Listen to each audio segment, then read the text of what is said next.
Hello बच्चों, welcome back to our YouTube channel step up JEE. आज हम start करने जा रहे हैं एक बहुत ही fresh topic, de Broglie hypothesis. तो अभी तक हमने पढ़ा था कि लाइट ने क्या शो किया था, photo electric effect. Photo electric effect जो कि हमको क्या बता रहा था, लाइट का पार्टिकल नेचर। लेकिन लाइट ने दो चार प्रॉपर्टीज और शो की थी जो आप पढ़ोगे वेव ऑप्टिक्स के अंदर। इंटरफेरेंस, डिफ्रैक्शन, पोलराइजेशन, और ये क्या बताते हैं आपका वेव नेचर। आप इन टर्म्स से घबराना मत अभी, इंटरफेरेंस, डिफ्रैक्शन, पोलराइजेशन। और अगर आपको नहीं पता है तो ये वेव ऑप्टिक्स के अंदर आप पढ़ोगे तो आपको समझ में आ जाएगा। अगर आपको पता है तो वेल एंड गुड, कोई दिक्कत नहीं है फिर तो लाइट क्या कर रहा था, डुअल बिहेवियर शो कर रहा था। पार्टिकल नेचर किससे पता लगा हमें, फोटो इलेक्ट्रिक इफेक्ट से, और इंटरफेरेंस, डिफ्रैक्शन, पोलराइजेशन से वेव नेचर। तो एक साइंटिस्ट आए डी ब्रोए, वैसे यहाँ पे पढ़ा, हमें पढ़ने में ऐसे लग रहा है ब्रोगली, लेकिन इसको कैसे पढ़ा जाता है, डी ब्रोए, है ना। तो इन्होंने बोला नेचर है सिमेट्री। हाँ भाई, कई जगह देखा हमने कि नेचर है सिमेट्री। आपने एक इक्वेशन भी पढ़ी होगी, इक्वल्स टू mc²। एनर्जी मास में कन्वर्ट हो रहा है, मास एनर्जी में कन्वर्ट हो रहा है। तो इन्होंने यहां से अपनी एक हाइपोथेसिस दी, लैम्डा इक्वल्स टू, नहीं पहले इनकी डेफिनेशन लिख लेते हैं कि इन्होंने बोला क्या था। Every moving particle has wave associated with it। अरे भाई साहब, ये बहुत इंपॉर्टेंट लाइन है, बहुत इंपॉर्टेंट, स्टार मार्क लगा लेना इस लाइन के ऊपर।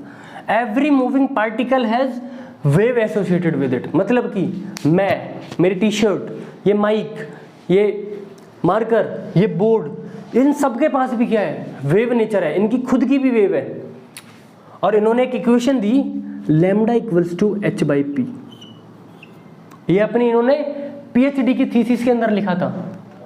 उन्होंने पूछा कि भाई क्या प्रूफ है, तो उन्होंने बोला कोई प्रूफ नहीं है, विदाउट एनी प्रूफ। ये बोला, जब उन्होंने इन्वेस्टिगेट किया तो उन्होंने पाया कि भाई कहीं ना कहीं तो ये बात सच है।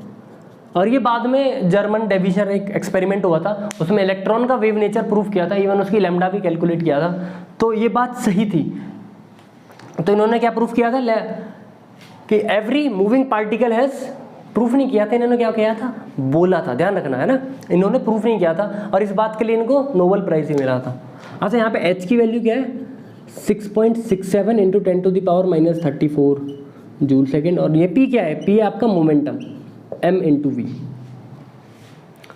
m mass of moving particle, v velocity of moving particle.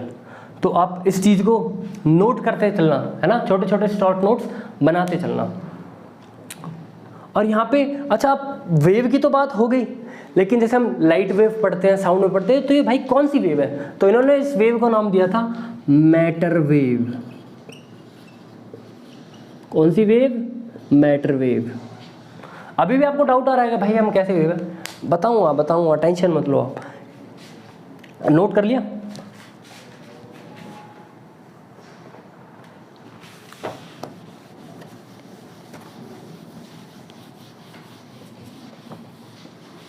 अच्छा, आप एक क्वेश्चन करो कि सपोज करते हैं एक पर्सन है, वो जा रहा है, वो भाग रहा है, तो इसका मास मैं मान लेता हूं 80 kg, और ये रन कर रहा है। वैसे पॉसिबल नहीं है, मैं सोचता हूँ किसी ऑब्जेक्ट के अंदर बैठा है, या फिर कि पॉसिबल नहीं है कि 10 मीटर पर सेकेंड ही भाग सके, लेकिन मैं अपनी कैलकुलेशन, चलो 1 मीटर पर सेकेंड ले लेते हैं। ये भी वैसे ये भी थोड़ा सा तेजी भाग लग रहा है हमें, 1 मीटर पर सेकेंड इसकी स्पीड मान लेते हैं हम। अब इसका लैम्डा निकालने की कोशिश करते हैं कितना आएगा, तो लैम्डा क्या बताया था, h/p, है ना। हाइपोथेटिकली मान लेते हैं ये स्पीड है इसकी, h की वैल्यू 6.626 इंटू 10⁻34 अपॉन मोमेंटम। मास कितना है जी, 80, वेलोसिटी कितनी है, 1। अब आप ये देखो इसकी जो लैम्डा आएगा वो कितना आएगा, 6, इसको अप्रोक्सीमेटली 6 ले लें कैलकुलेशन ईजी करने के लिए, तो ये आपका आ जाएगा 6/8 इंटू 10⁻⁻35, इट विल बी 3/4 और 30 into 10⁻⁻36, so it will be 15/2 and it will be somewhat close to 7.5 into 10⁻⁻36 metre. तो आप एक चीज़ देख रहे हो, जो हमारी मेजरेबल है वो कितनी है 10⁻³ एंगस्ट्रम, मतलब कि ये कितना होता है 10⁻13 मीटर के आसपास। तो भाई साहब कहाँ तक नापोगे आप? तो वेव है तो सही लेकिन दिखेगी नहीं, क्यों? कंपेरेबल साइज की नहीं है। हमारा साइज देखो 80 kg के पर्सन का साइज कैसे होगा? मेरा खुद का वेट 74 है, यहाँ पे इसका 80 kg है, और कितना लैम्डा दिखा रहा है इसका, कितना छोटा 10⁻36। अगर एक चीज़ के मैं 1000 टुकड़े करूँ ना तो उसको 10⁻³ बोलते हैं, है ना। इसी डॉट के अगर मैं 10⁻³ ही पार्ट्स करूँ तो आप बताओ कितने होंगे, 1000 पार्ट्स करोगे तो यहाँ पे तो 10⁻36 मीटर, तो बहुत बहुत छोटी दिखा रहा है वैल्यू वो, है ना। इसलिए वेव नेचर क्या है, दिख नहीं रहा। आपको एनसीईआरटी में भी इसके ऊपर क्वेश्चंस मिल जाएंगे कि एक बॉल जा रही है, उसका मोमेंट, उसका मास दे देंगे, उसका वेलोसिटी दे दोगे तो आप लैम्डा इजीली निकाल लोगे। तो यहाँ से आपका क्वेश्चन बनने के चांसेस होते हैं। बहुत ही सिंपल, सीधा वैल्यू पुट करना है। हाँ जी, तो अभी तक हम क्या कह रहे थे कि every moving particle has dual nature, मतलब वेव नेचर भी होता है, पार्टिकल नेचर भी होता है ना। तो उन्होंने तो प्रूफ नहीं किया था डी ब्रोगली ने, लेकिन पता है आपको 1980 के अंदर आयोडीन पता है कितना बड़ा एटम होता है ना। इसके अंदर खुद के अंदर कितने सारे न्यूट्रॉन्स, इलेक्ट्रॉन्स, प्रोटॉन्स होते हैं। इसका पूरे का खुद का वेव नेचर प्रूफ हो गया था, है ना। और जर्मन डिवीजन ने तो प्रूफ किया ही था इलेक्ट्रॉन का क्या वेव नेचर, उसके बारे में हम पढ़ेंगे, है ना। थोड़ा उसको अभी हमने क्या रखा है, होल्ड पे रखा है। अब हम रिलेशन पढ़ते हैं काइनेटिक एनर्जी एंड मोमेंटम का।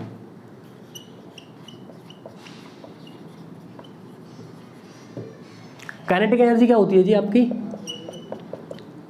12mv², पढ़ते आ रहे हो बचपन से। मोमेंटम क्या होता है, p से रिप्रेजेंट करते हैं mv। तो जी बस वैल्यू सूट कर दो, k = 12, ऊपर नीचे क्या कर दो, m से मल्टीप्लाई कर देते हो तो m² v²/m कर सकते हैं ऐसा। ये mv का होल स्क्वायर, इसको क्या लिख सकते हैं हम, p²/2m। तो यहाँ से आप क्या निकाल सकते हो कि जो आपकी p की वैल्यू होगी वो होगी आपके √2mke। तो एक बहुत ही इम्पोर्टेंट रिजल्ट जो आपको डायरेक्ट आपके क्या करेगा, आंसर निकालने की में आपको हेल्प करेगा, है ना। आप चाहो तो इसको रट लो, या फिर आप चाहो तो इसको रिमेंबर भी कर सकते हो, है ना। सिंपल है वैसे। काइनेटिक एनर्जी का फॉर्मूला लिखना है और मोमेंटम का फॉर्मूला लिखना है, और अब क्या करना है, वैल्यूज पुट कर देनी है। क्या आ जाएगा, मोमेंटम √2mke। के क्या है आपकी काइनेटिक एनर्जी है। अच्छा, एक क्वेश्चन करते हैं कि आपका अल्फा पार्टिकल है, एक प्रोटॉन है और एक आपका इलेक्ट्रॉन है, ठीक है जी। और उनकी कुछ काइनेटिक एनर्जी दे रखी है, बोल दिया है कि दोनों सारे के सारे क्या जा रहे हैं, सेम के ही।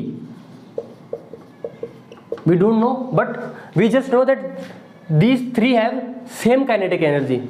तो हमें क्या बताना है, इनके जो डी ब्रोई लैम्डा आएगा, जो लैम्डा आएगा उसको कंपेयर करना है। तो चलो करते हैं। तो जी लैम्डा क्या था अपना, अभी पढ़ा था हमने h/p, D Brohi hypothesis. p क्या निकाला था अभी हमने, √2mke, ये निकाला है। काइनेटिक एनर्जी तो सेम है। अब देखते हैं डिफरेंस क्या होगा इनके मासेस में होता है। पता है आपको अल्फा पार्टिकल, पता है क्या होता है, अल्फा पार्टिकल होता है डबली आयनाइज्ड हीलियम पार्टिकल। हीलियम के पास कितने इलेक्ट्रॉन्स होते हैं, जैसे आपका हीलियम का न्यूक्लियस, इसके अंदर 2 प्रोटॉन्स एंड 2 न्यूट्रॉन्स, और आपके बाहर 2 इलेक्ट्रॉन्स। तो क्या करें, ये इलेक्ट्रॉन्स बाहर मैंने रिमूव कर दिए, तो ये क्या बन जाएगा आपका अल्फा पार्टिकल बन जाएगा। और प्रोटॉन तो आपका नॉर्मल प्रोटॉन होता है और इलेक्ट्रॉन भी आपका नॉर्मल इलेक्ट्रॉन होता है। तो अल्फा पार्टिकल का जो मास होता है वो होता है आपका 4 × 4 AMU, atomic mass unit, m alpha. Mass of proton कितना होता है 1 AMU, and mass of electron क्या होता है 1/1837 AMU, अप्रॉक्स इतना होता है। तो अब क्या आप रिलेशन निकाल सकते हो यहाँ से, और 1 AMU कितना होता है 1.67 × 10⁻⁻27। याद रख लेना, जरूरी नहीं है इसी चैप्टर में, ये केमिस्ट्री में भी आपके काम आ सकता है, केमिस्ट्री में भी है ना, 11th की केमिस्ट्री में आपने पढ़ा होगा, तो उधर पे भी काम आ सकता है, आपका फिजिक्स में भी कहीं पे भी काम आ सकता है ना। 1 AMU की वैल्यू, अल्फा का कितने टाइम्स मास होता है प्रोटॉन का, है ना। तो अब अपने काम पे लग जाते हैं। तो आप देख रहे हो कि lambda is inversely proportional to root of mass, तो लिख देते हैं भाई लैम्डा ऑफ अल्फा। तो अल्फा का क्या है, सबसे ज़्यादा मास है। अगर सबसे ज़्यादा मास है तो इसका क्या होगा, सबसे कम क्या होगा लैम्डा। उससे ज़्यादा मास किसका है, प्रोटॉन का, तो क्या होगा लैम्डा ऑफ प्रोटॉन। और सबसे ज़्यादा, सबसे कम मास किसका है, इलेक्ट्रॉन का। आप देख रहे हो 1 AMU से भी छोटा, तो क्या हो जाएगा लैम्डा। तो डी ब्रो, तो क्या निकाल सकते हो आप ऐसे क्वेश्चन, और भी ऐसे क्वेश्चन आएंगे तो आप इजीली कर पाओगे। अब बढ़ते हैं और आगे।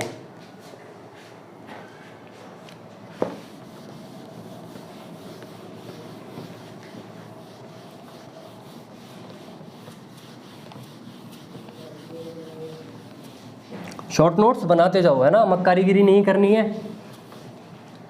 कि भाई हम तो बस वीडियो देख लेंगे और हमारा काम हो जाएगा, है ना। हमें लॉन्ग टाइम तक रिटेन करना है, और कोई भी चीज़ अगर लॉन्ग टाइम तक रिटेन करनी है तो लिखने की आदत डालो। अब बढ़ते हैं नेक्स्ट रिलेशनशिप के ऊपर, कि अगर कोई भी मेरे पास चार्ज पार्टिकल है और उसको मैंने अगर पोटेंशियल से एक्सेलरेट कर दूं तब क्या रिलेशन बनेगा। तो हमने अभी तक क्या पढ़ा था, lambda equals to h/p। Main relation अपना स्टार रिलेशन तो क्या चल रहा है, यही चल रहा है, h/√2m k। और आपने पढ़ा ही होगा फोटो इलेक्ट्रिक इफेक्ट के अंदर, स्टॉपिंग पोटेंशियल के अंदर हमने पढ़ा था कि अगर किसी भी चार्ज पार्टिकल को अगर किसी भी पोटेंशियल के साथ मैं एक्सेलरेट करता हूँ, यहाँ पे कोई भी एक पोटेंशियल के साथ एक्सेलरेट करता हूँ, तो उसकी जो काइनेटिक एनर्जी आती है वो कितनी आती है भाई साहब, EV, है ना। तो क्या करते हैं यहाँ पे रिप्लेस कर देते हैं h/√2m EV। अब क्या करना है हमें, यहाँ पे वैल्यूज पुट कर लेते हैं, क्योंकि भाई h की वैल्यू हमें पता होगी, फिक्स है। अगर ये इलेक्ट्रॉन की बात कर रहे हैं हम, तो इलेक्ट्रॉन के बारे में भी हमें पता है उसका मास कितना होता है, और ये इलेक्ट्रॉन के चार्ज की वैल्यू। तो वैल्यूज रखते हैं, h की वैल्यू 6.626 × 10⁻⁻34 जूल सेकेंड। इलेक्ट्रॉन का मास कितना होता है, नहीं पहले इलेक्ट्रॉन का चार्ज रख लेते हैं 1.6 × 10⁻⁻19 कूलम, और मास ऑफ इलेक्ट्रॉन इज 9.1 × 10⁻31। जैसे ही मैं इन वैल्यूज़ को पुट करूँगा तो मेरे पास पता है क्या वैल्यू आएगी, it will be somewhat equals to 150/b। और इसको भी अगर मैं फर्दर सॉल्व करूँ तो 12.27/√v, और लैम्डा किस में आएगा मेरे पास, एंगस्ट्रम में। तो क्या करो, स्टार मार्क करके अभी बच्चों अपनी कॉपी में ये रिलेशंस लिखो। अब क्या करते हैं, एक क्वेश्चन करते हैं कि एक मेरे पास इलेक्ट्रॉन, ये किसके लिए ध्यान रखना, यहाँ पे लिख देना ओनली फॉर इलेक्ट्रॉन, ये बात मत भूल जाना बच्चों। क्योंकि अगर आपके पास अल्फा पार्टिकल आ गया या प्रोटॉन आ गया तो उस टाइम पे तो आपको यहाँ से चलना पड़ेगा, आपको ध्यान होना चाहिए, है ना। रटना है तो कैसे रटना है, दिमाग लगा के रटनी है चीज़ें भी, अगर रटना भी है तो फॉर्मूला कि यहाँ पे मैंने क्या पुट किया था, मास ऑफ इलेक्ट्रॉन। अगर प्रोटॉन का आ गया तो क्या मैं यही फॉर्मूला यूज़ करूँगा, नहीं। अल्फा पार्टिकल के लिए नहीं, सिर्फ किसके लिए, सिर्फ और सिर्फ इलेक्ट्रॉन के लिए, क्योंकि भाई मैंने मास किसका पुट किया है यहाँ पे, इलेक्ट्रॉन का, है ना। अगर इलेक्ट्रॉन का आएगा तो डायरेक्ट क्या करेंगे, फॉर्मूला पुट करेंगे। तो अभी ऐसे एक क्वेश्चन दे देते हैं कि एक इलेक्ट्रॉन पार्टिकल है which is accelerated through a potential of 6 volt, तो कैलकुलेट डी ब्रोगली वेवलेंथ। तो कैसे निकालोगे, lambda equals to 12.27 upon root 6v। अब आपको जब आपका जेई में आप बैठोगे तो आपके पास क्या होंगे, 4 ऑप्शंस होंगे, या फिर आपको इंटीजर टाइप में भरना होगा, है ना। तो उस टाइम पे यार रूट 6, यार मुझे मैं तो रूट निकालना भूल गया, मुझे रूट 4 की वैल्यू पता है, मुझे रूट 9 की वैल्यू पता है। तो आप आज आपको एक निंजा टेक्निक बताते हैं रूट निकालने की। तो एक फॉर्मूला लिखो यहाँ पे, डाल देना Ninja technique.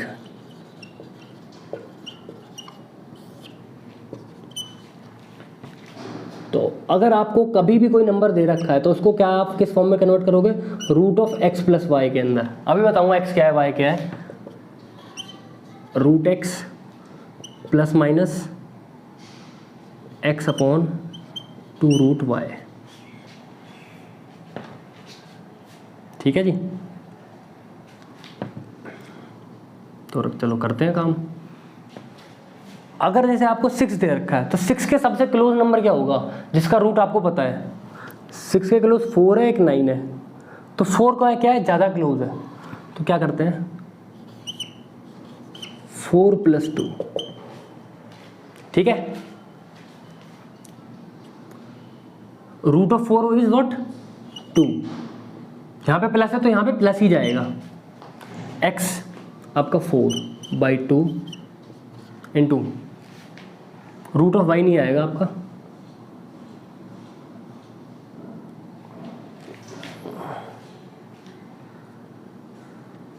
y upon root of x, ये रहेगा आपका, है ना। फॉर्मूले में थोड़ा सा करेक्शन है, आप ये देख लेना, है ना।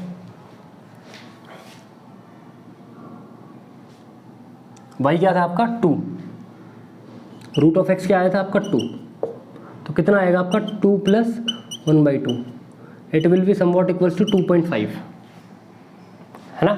तो हमें तो बस क्या चाहिए, क्लोज आइडिया चाहिए। तो ये इतना ही क्लोज, इसके आसपास ही आएगा। आप 25 × 25 कर लो, कितना आता है, 625 आता है ना। तो 6.25, 2.25 का आप करके देख लेना। तो हमें तो बस एक क्लोज आइडिया लेना है ना, ताकि हमारे ऑप्शन अगर क्लोज भी हो तो हम मार्क कर दें। तो आप इसको नोट कर सकते हो, बहुत इंपॉर्टेंट आपके लिए कर सकता है ना।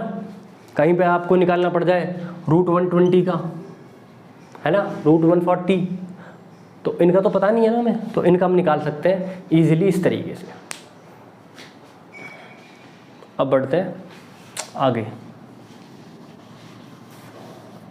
तो अब स्टार्ट करते हैं D Broglie wavelength of gases atoms के साथ, है ना।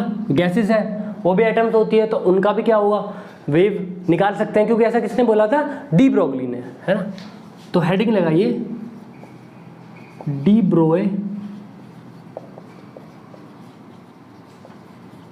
वेवलेंथ ऑफ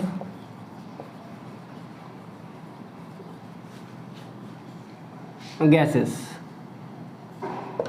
है ना जी। तो सपोज कीजिए आपका क्या है, कंटेनर है, इसके अंदर क्या कर रहे हैं, गैसेस है, रैंडम मोशंस कर रहे हैं, है ना। ये गैसेस एटम्स, कोई इधर जा रहा है, कोई इधर जा रहा है ना। तो आप KTG kinetic theory of gases किसके अंदर है, फिजिकल केमिस्ट्री के अंदर, तो आप पढ़ोगे, है ना। तो अभी मैं आपको सिर्फ इतना बता देता हूँ जितना आपके लिए ज़रूरी है ना। तो अभी तक आपने क्या पढ़ा था कि लैम्डा का फॉर्मूला है h/p, है ना। और एक फॉर्मूला और क्या पढ़ा था, h/√2mke। एक इलेक्ट्रॉन के लिए और पढ़ा था, इलेक्ट्रॉन के लिए फॉर्मूला क्या था, √150/v, एंड इसको ही मैं अप्रोक्सीमेटली क्या लिख सकता हूँ, 12.27/√v, है ना। क्या है, ओनली फॉर इलेक्ट्रॉन, है ना जी।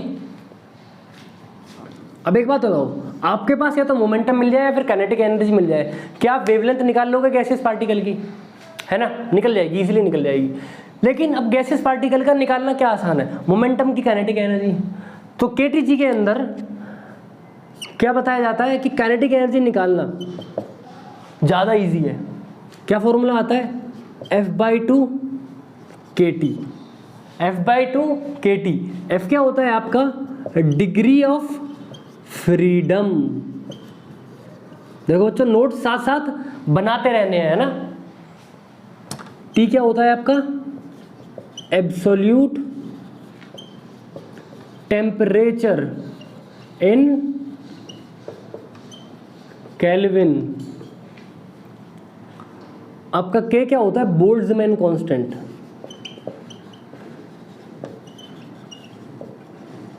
K को थोड़ा सा एलोबरेट करते हैं ना। K क्या होता है आपका? R/Na। अब R क्या होता है? R होता है आपका गैसियस कांस्टेंट।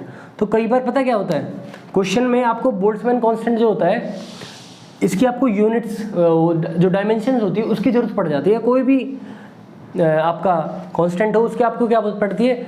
ऐसा यूनिट की, सॉरी, उसकी डायमेंशंस की आपको जरूरत पड़ती है। तो डायमेंशंस कैसे निकाले? तो अगर आपका उसका बेस पता है, जैसे R/Na, तो R का निकालना ईजी है। कैसे निकालोगे? PV = nRT। P का पता है, V का पता है, N का पता है, T का पता है, तो आप इजीली निकाल सकते हो R का। Na का क्या होता है? एवोगैड्रो नंबर है, पर मोल होता है इसका, है ना, ध्यान रखना। तो ये भी आपके लिए क्या है? Plus point. तो ये भी आप चीज़ें साथ साथ में पॉइंट्स बनाते रहना, है ना, क्योंकि जो क्वेश्चन मिलेगा आपको क्या मिलेगा? इंटररिलेटेड, कनेक्टेड मिलेगा, है ना, 2-3 टॉपिक से। हाँ, अब ये F क्या है? डिग्री ऑफ फ्रीडम क्या है? डिग्री ऑफ फ्रीडम होती है 3 होती है आपके किसके लिए? मोनो एटॉमिक के लिए।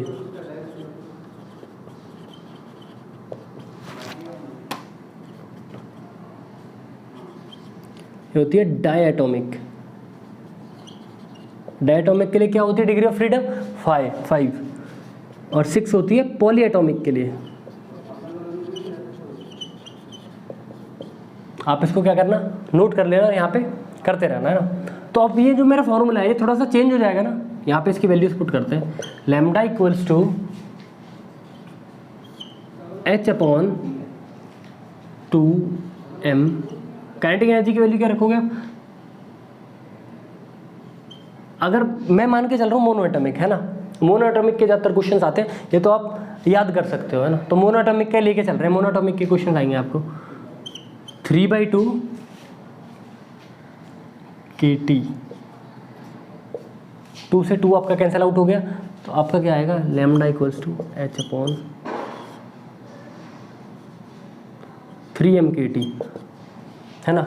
तो अब आपके लिए ये थोड़ा सा टिपिकल होगा सॉल्व करना में भी, क्योंकि आपको यहाँ पे मास, मतलब गैस की एटॉमिक मास यूनिट के अंदर यहाँ पे आपको क्या रखना पड़ेगा? इसका मास रखना पड़ेगा, है ना। तो इसको क्या करते हैं? ट्रांसफॉर्म करते हैं। तो यहाँ पे क्या करते हैं? वैल्यूज़ वगैरह सब कुछ रखने के बाद तो मेरे पास एक रिलेशन आता है।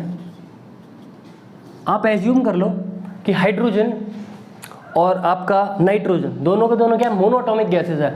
तो आपका उनको डी ब्रोगली वेवलेंथ का क्या बताना है? रेशो बताना है ना। तो अब अगर आपको रिलेशन ही नहीं पता तो आप कैसे निकालोगे? तो आपने क्या निकाला? 25.6 / √m × √t। ये अब इसने बोल दिया है मोनो एटॉमिक इनको मानना है ना, तो मैं इसी फॉर्मूले का यूज़ करूँगा। तो लैम्डा = लैम्डा ऑफ हाइड्रोजन क्या होगा? हाइड्रोजन का मास कितना होता है? 1 × √T मान लिया हमने, है ना। कोई temperature, normal temperature, room temperature बोल रहे हो, है ना। तो टेम्परेचर तो दोनों का सेम है, तो इसलिए मैं इसको मैं चेंज ही नहीं कर रहा, इसकी वैल्यूज भी पुट ही नहीं कर रहा। लैम्डा ऑफ नाइट्रोजन, अब यहाँ पे पता है बच्चे क्या गलती करेंगे? 14 रखोगे क्या? अरे भाई, नाइट्रोजन गैस कैसे एग्जिस्ट करती है? N2 के फॉर्म में। कैसे? N2 के फॉर्म में, तो 14 तो नहीं आएगा। अरे एक नाइट्रोजन का 14, दूसरे का 14, तो कितना हो गया? 28 × √T। तो अब आप इसको डिवाइड करोगे जब, इक्वेशन 1 डिवाइडेड बाई इक्वेशन 2, तो आपका क्या आएगा?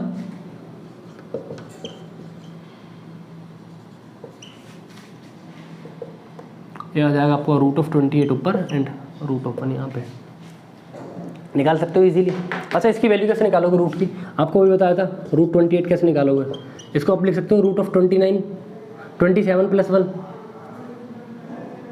27 का रूट पता है? नहीं पता। अच्छा, किसका पता है? हमें 36 का पता है क्या भाई? 36 इसके क्लोज है। 4, 9, 16, 25, 36 कौन ज़्यादा क्लोज है? 28 के ज़्यादा क्लोज क्या है 25 है ना, तो हम इससे जाएंगे, है ना। तो अगर कहीं भी कन्फ्यूजन हो तो आप लिख सकते हो, कोई दिक्कत नहीं, है ना। तो कहीं जल्दबाजी में आप 36 लिखे हो, वहाँ पे आप चेक ही ना करो, तो एक बार चेक कर लेना दोनों तरफ, है ना।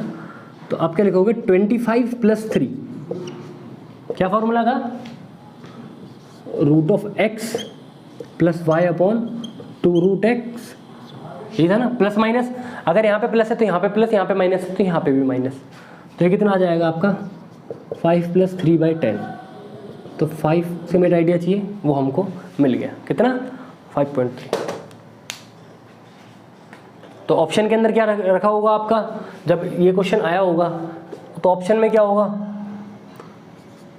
2, 4, 5, 6, तो आपका क्लोज कौन सा है 5 वाला, तो आप कर सकते हो, है ना।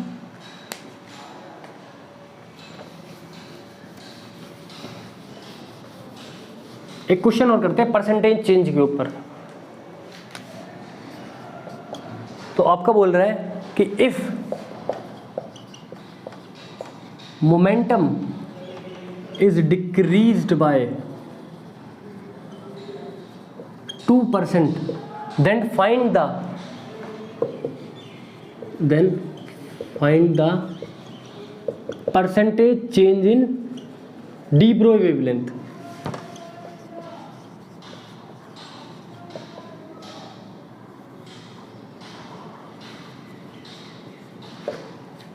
कैसे करोगे, है ना।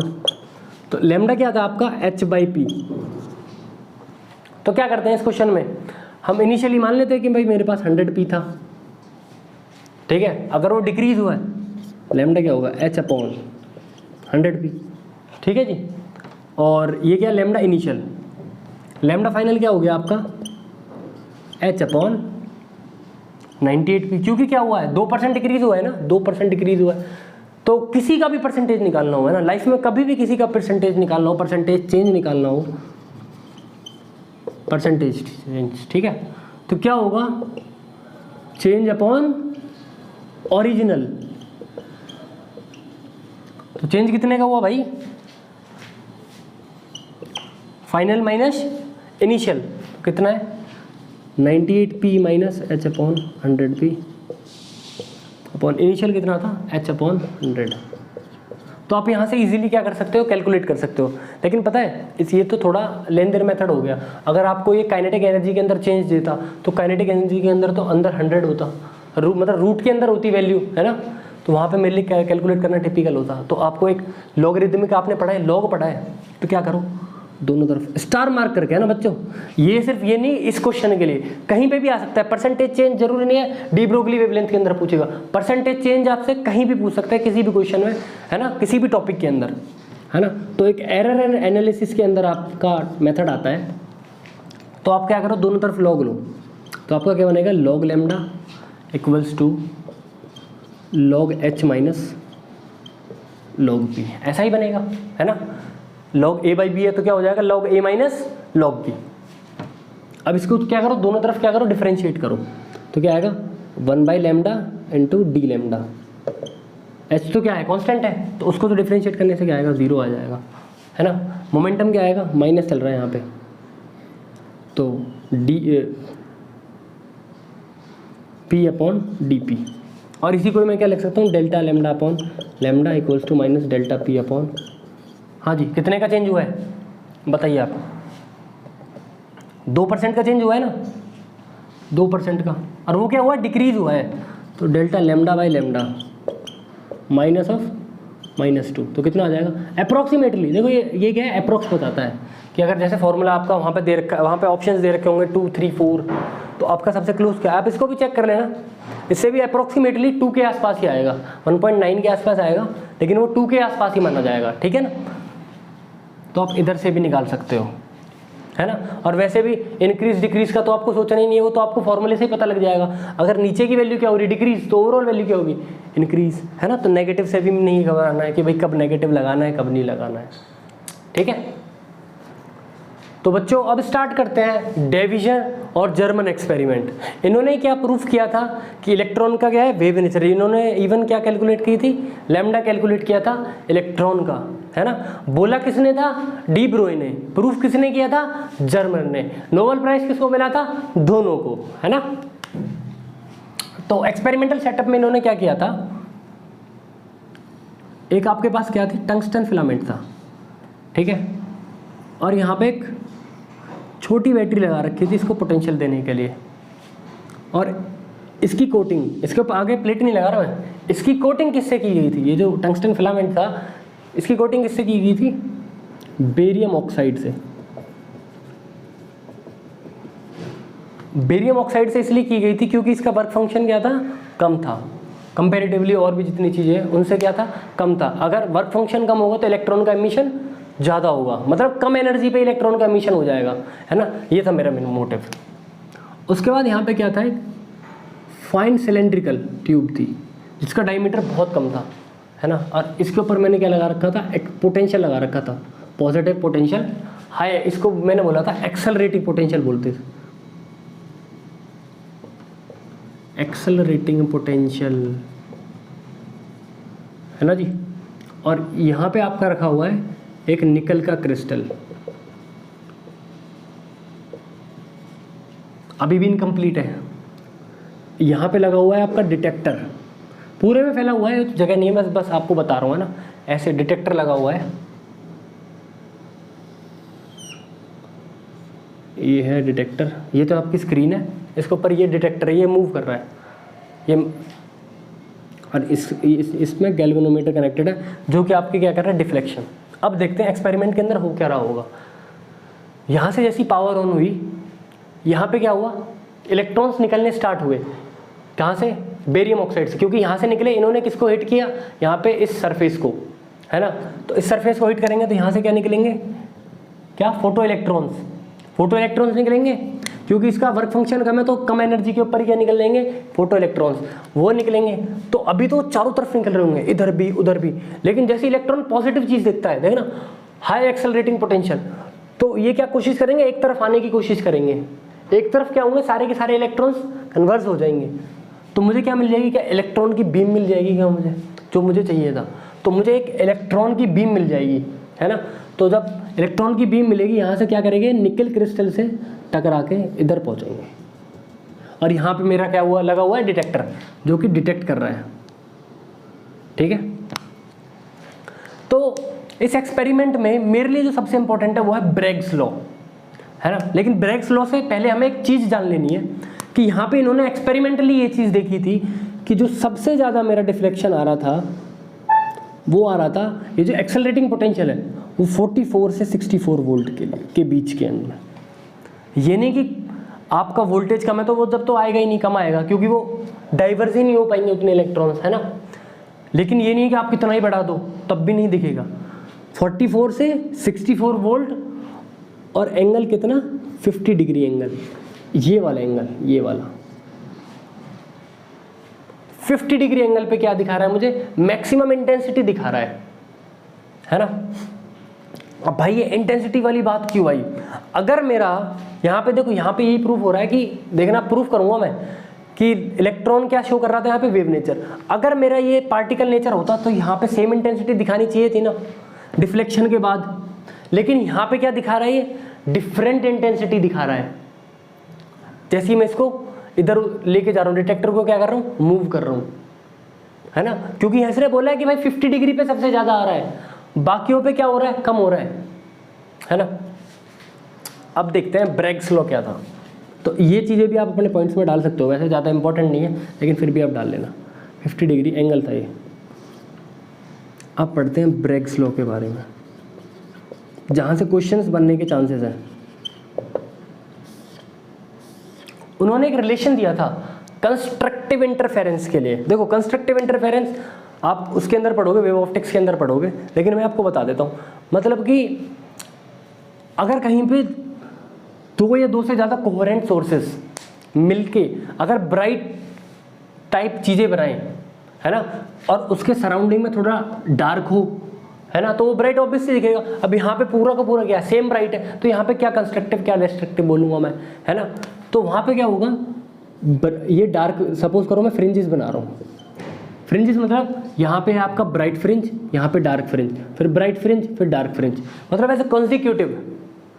तो जहाँ जहाँ पे आपका ब्राइट बनेगा उसको बोलेंगे कंस्ट्रक्टिव इंटरफेरेंस। इंटरफेरेंस क्या होती है? वेव की प्रॉपर्टी होती है। और जहाँ जहाँ पे आपका डार्क बनेगा वहाँ पे क्या होगा? आपका डिस्ट्रक्टिव इंटरफेरेंस। तो बस अभी के लिए आप इतना कर लीजिए कि अगर ये डार्क है तो ये क्या है? डिस्ट्रक्टिव है, और अगर ये ब्राइट है तो ये क्या है? कंस्ट्रक्टिव है। बस इतना ही अभी के लिए क्या करना है? याद करना है।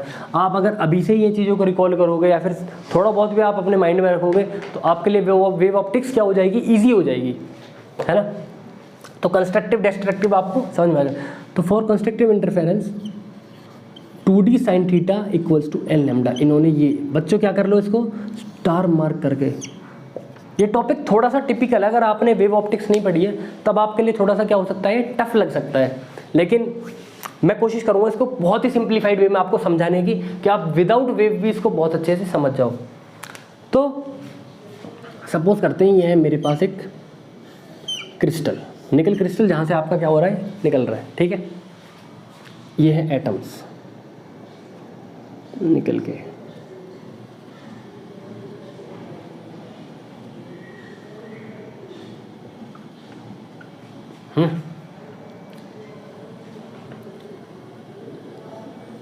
तो ये है आपका small D, distance between inter atomic layers.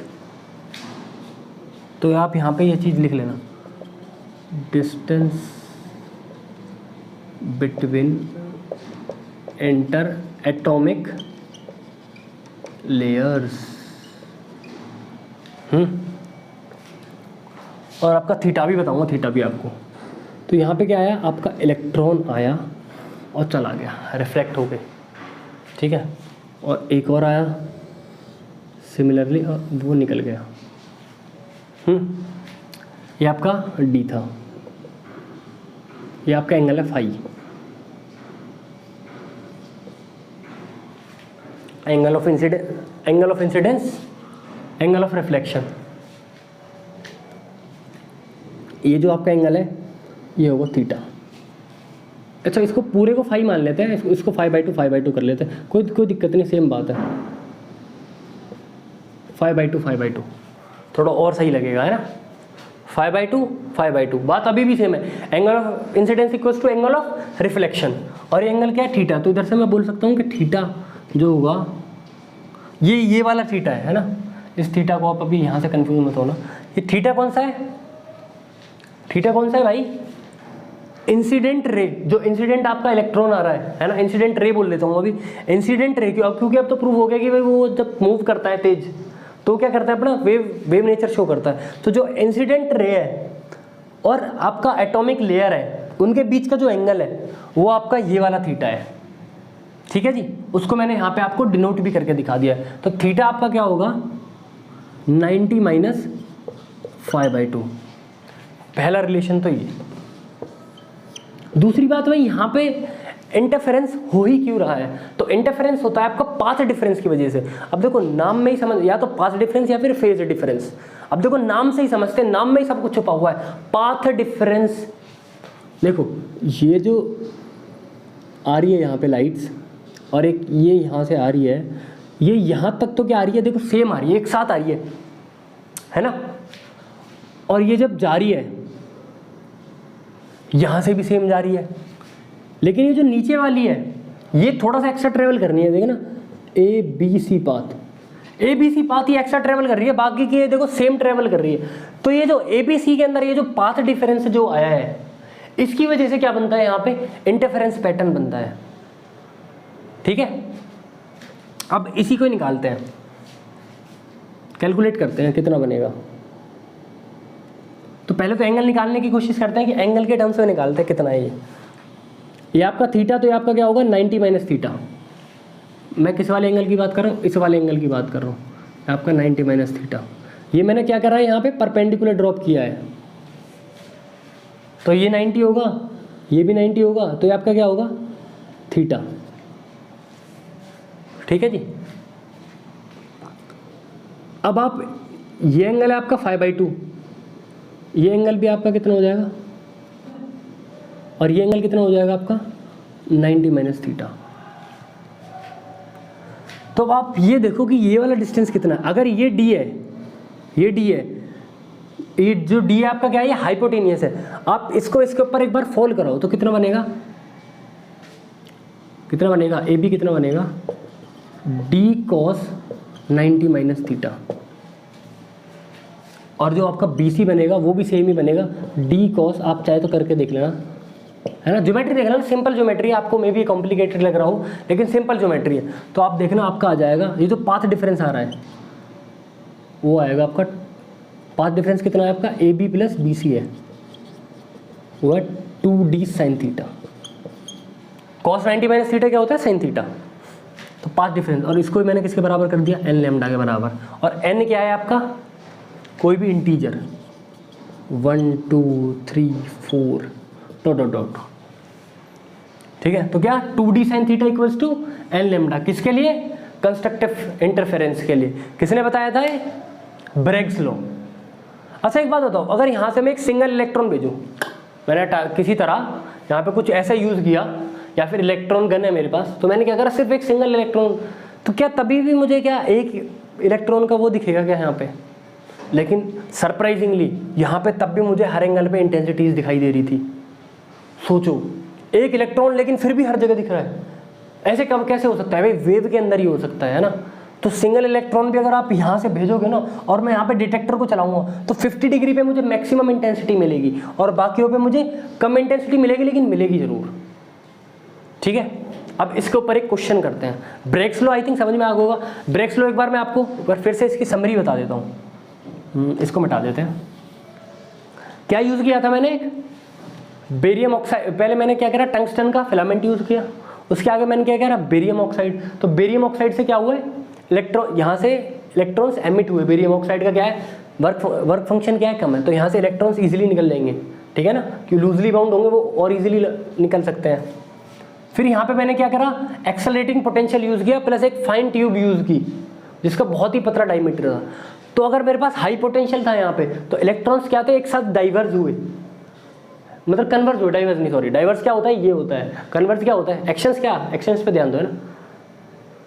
तो क्या हो रहे हैं, आगे जाके मिल रहे हैं एक साथ, और आगे क्या है, निकल क्रिस्टल। और अगर मेरे पास निकल क्रिस्टल है तो निकल क्रिस्टल से क्या हो गया, यहाँ पे डिफ्लेक्शन हो गया। अच्छा भाई निकल ही क्यों रखा, तो ये तो एक्सपेरिमेंटली इन्होंने बहुत सारी चीज़ें ट्राई की होंगी, है ना, हिट एंड ट्रायल यूज़ करते हैं जो अपने लिए बेस्ट होता है, इसलिए तो एक्सपेरिमेंट्स में बहुत बहुत साल लग जाते थे साइंटिस्ट, और आज भी लगते हैं, कई साल लग जाते हैं एक्सपेरिमेंट्स में, क्योंकि हिट एंड ट्रायल चलता है। तो निकल उनके लिए बेस्ट रिजल्ट आया निकल से, इसलिए। फिर यहाँ पे मेरे पास क्या था, डिटेक्टर, जिसमें क्या लगा हुआ था, गैल्वेनोमीटर, जो क्या मेजर कर रहा था, इंटेंसिटी को, है ना। तो अगर ये मेरा पार्टिकल नेचर शो कर रहा होता तो सेम इंटेंसिटी आनी चाहिए थी, लेकिन यहाँ पे तो भाई सेम इंटेंसिटी आई नहीं रही थी। यहाँ पे क्या आ रही थी, एक पर्टिकुलर एंगल पे ज़्यादा इंटेंसिटी आ रही थी और बाकियों पे कम आ रही थी, है ना। और अगर मैं सिंगल इलेक्ट्रॉन भी यूज़ करूँ तब भी मुझे ऐसा नहीं कि सिर्फ एक जगह ही दिखाई देगा, तब भी मुझे क्या होगा, 50 डिग्री पे ज़्यादा दिखाएगा और बाकियों पे थोड़ा कम दिखाएगा। उसके बाद फिर मैंने इस रिलेशन को मैंने यहाँ पे आपको ड्राइव करने की कोशिश करी, डेरिवेशन आपका नहीं आएगा, ये सिर्फ मैंने आपको क्या है, समझाने के लिए बताया है। आप चाहो तो फिर ब्रेग्स लॉ में क्या कर सकते हो, 2d sin theta equals to n lambda, है ना। चलो अब एक क्वेश्चन करते हैं इसके ऊपर, वैसे आया हुआ है वो जेईई मेंस के अंदर, तो आया हुआ है वो क्वेश्चन, ये आपका जेईई मेंस वाला ही टॉपिक है। तो सपोज आपको एक निकल क्रिस्टल दे रखा है, ये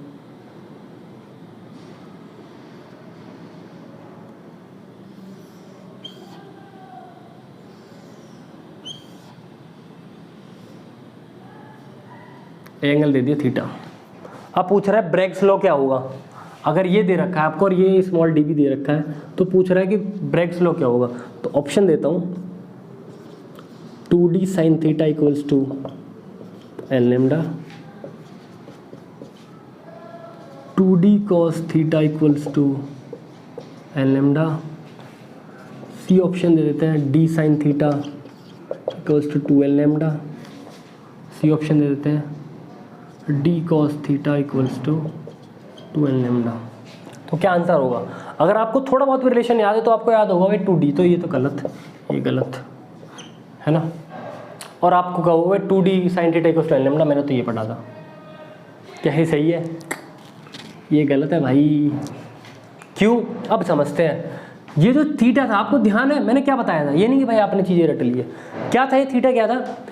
angle between what? This crystal जो एटॉमिक लेयर है उसका और इंसिडेंट जो रे है, इंसिडेंट क्या है? रे आपकी ये, और आपका एटॉमिक लेयर क्या है? ये। इसके और इसके बीच का एंगल वो कितना होगा? कितना होगा? देखो एग्जैक्ट आपका होता है ये, लेकिन ये आपके पास अभी थीटा नहीं है, तो क्या है? 2D साइन क्या है? 90 माइनस थीटा है ना? ये वाला एंगल होता है यहाँ पे जो थीटा होता है, तो ये क्या है? 90 माइनस थीटा है, तो आप यहाँ पे पुट कर दीजिए, तो कितना आ जाएगा? 2D cos theta equals to n lambda. क्या समझ में आया क्या भैया? आई थिंक समझ में आ गया होगा। तो आज हमने क्या क्या खत्म किया? डी ब्रोगली हाइपोथेसिस और डिवीजन और जर्मन एक्सपेरिमेंट। तो आपको अगर समझ में नहीं आया हो, वैसे तो मेरे हिसाब से समझ में आ गया हो, तो यार आप वीडियो देख रहे हो है ना, लाइव लेक्चर तो अटेंड नहीं कर रहे, तो आप इसको क्या कर सकते हो? फिर से एक बार रिवाइज कर सकते हो और इसके अच्छे अच्छे क्वेश्चंस आप प्रैक्टिस कर सकते हो। अब मिलते हैं नेक्स्ट वीडियो के अंदर, तब तक पढ़ते रहे, लिखते रहिए।